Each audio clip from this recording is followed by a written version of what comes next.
Salut, je suis Alec. De l'adolescent à l'adolescent, guide pratique du déplacement autour du monde. La partie 4 est la vidéo la plus longue sur 6.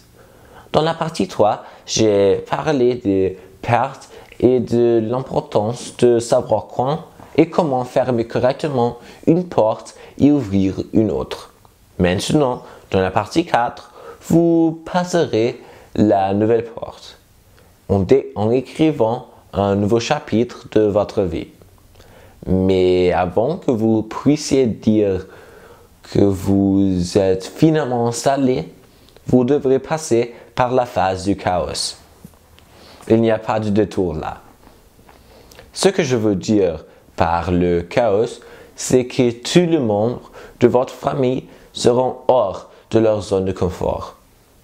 Mon premier conseil est soyez patient. C'est juste une phase. Jusqu'à ce que tout le monde s'installe dans votre nouvelle vie, il est irréaliste d'espérer un repas familial normal.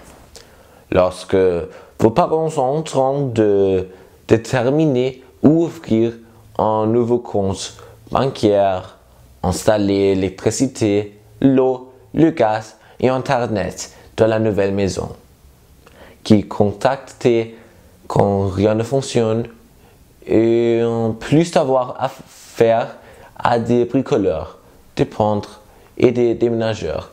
Préparez tous les documents pour la nouvelle école, pour le nouvel emploi, pour un permis de conduire local bientôt. À ce stade, une journée n'a jamais assez d'heures et vous devriez être heureux si vos parents réussissent à mettre de la nourriture sur la table, même si c'est à l'emporter.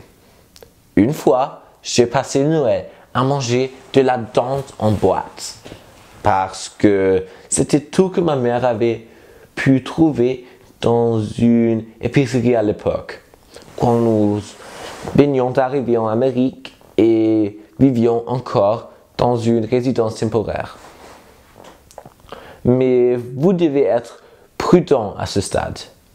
Que vous aimiez l'idée de déménager ou non, vous devriez avoir effectué des recherches sur votre nouvelle vie avant de déménager et vous devriez donc avoir développé certaines attentes. Eh bien, ce n'est jamais comme vous l'imaginez. Lorsque je déménageais de la Corée du Sud en Chine, j'ai pensé que l'expérience serait similaire à celle de la Corée. Mais ce n'était pas du tout la même chose. Quand nous avons déménagé d'Allemagne en Amérique, nous avons imaginé que tout serait facile. Mais nous avions oublié que le diable vit dans les détails. Ce que je veux dire, c'est que lorsque les ententes ne sont pas satisfaites, les gens peuvent réagir d'une façon excessive.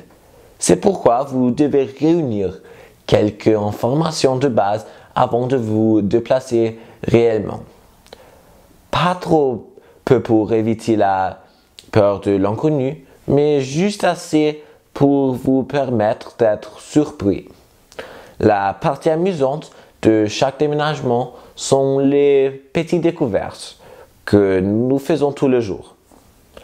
Le meilleur hamburger en vie, le cinéma le plus confortable, le magasin le plus cool, le système de métro ou la façon dont les gens s'habillent. En Chine, porter un pyjama dans la rue est considéré comme une chose haute de gamme parce que cela signifie que vous pouvez réellement vous le permettre. Mais je ne promènerai pas mes chiens en pyjama aux Émirats Arabes Unis, par exemple. Vous voyez, si cette découverte quotidienne ne vous stimule pas, rien d'autre ne le fera. Pour un enfant, cependant, rien ne vous fera plus de plaisir que la pensée de votre nouvelle école. si vous avez de la chance, vous maîtriserez déjà la langue de l'école. Mais si vous devez partir de rien, alors faites-le. Amusez-vous et soyez heureux d'apprendre une nouvelle langue. L'école offrira probablement le soutien linguistique dont vous avez besoin et avec le temps, le travail acharné, les bons nerfs et l'optimisme, vous finirez par parler comme n'importe quel autre enfant.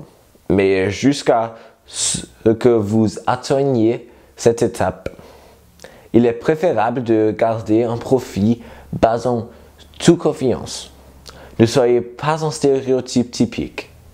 Marchez la tête haute, mais ne dites pas ou ne faites pas des choses qui pourraient être mal comprises. Je vous recommande fortement de tester votre environnement avant de faire des histoires, même si vous n'avez pas de barrière linguistique. Les mots clés sont écouter et observer.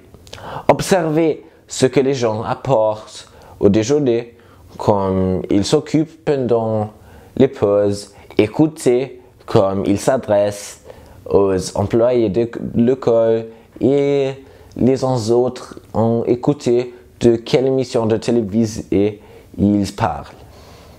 Je parlerai plus d'identité dans la prochaine vidéo, mais il suffit maintenant de dire que bien que vous puissiez continuer à manger votre kimchi coréen à la maison, cela ne signifie pas que vous devez l'apporter à l'école. Vous savez peut-être tout sur K-pop, mais cela ne veut pas dire que c'est le genre de musique que vos nouveaux pères vont écouter. Vous avez besoin d'un terrain d'entente pour commencer une conversation. Avec le temps, vous pouvez certainement introduire K-pop et kimchi à vos nouveaux amis. Mais d'ici là, essayez de vous fondre dans le paysage. Si vous êtes intelligent, vous éviterez l'isolement et éviterez de parler seulement à vos vieux copains. Vous devez plutôt aller de l'avant et essayer de vous faire de nouveaux amis, tout en conservant les anciens. Certaines personnes peuvent être méchantes, mais certaines peuvent aussi être très accueillantes pour les nouveaux arrivants.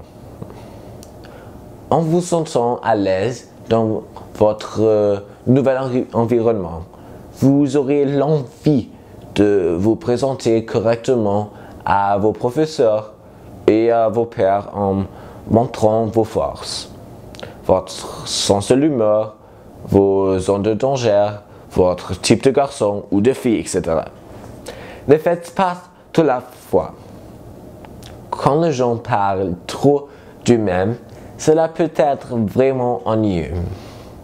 Les gens qui n'ont pas vécu des aventures autour du monde les trouvent intéressants au début, mais ils pourraient alors développer de la jalousie, de l'ennui ou même de l'incrédulité.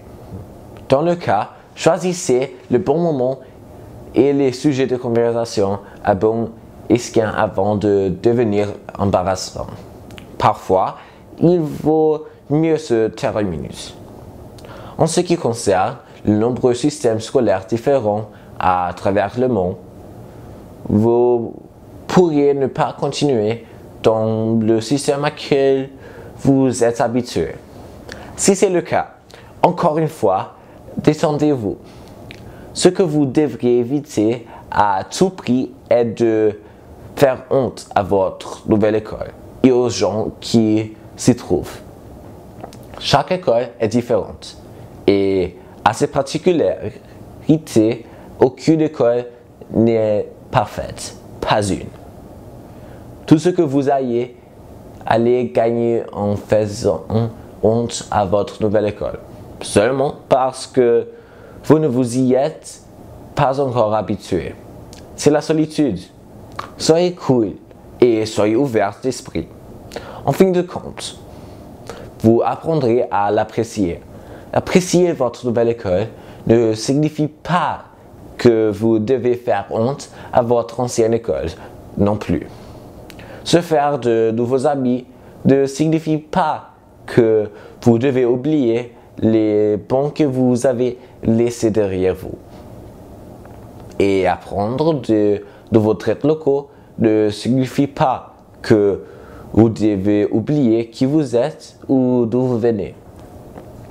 La crise d'identité est ce que je veux traiter dans la prochaine vidéo.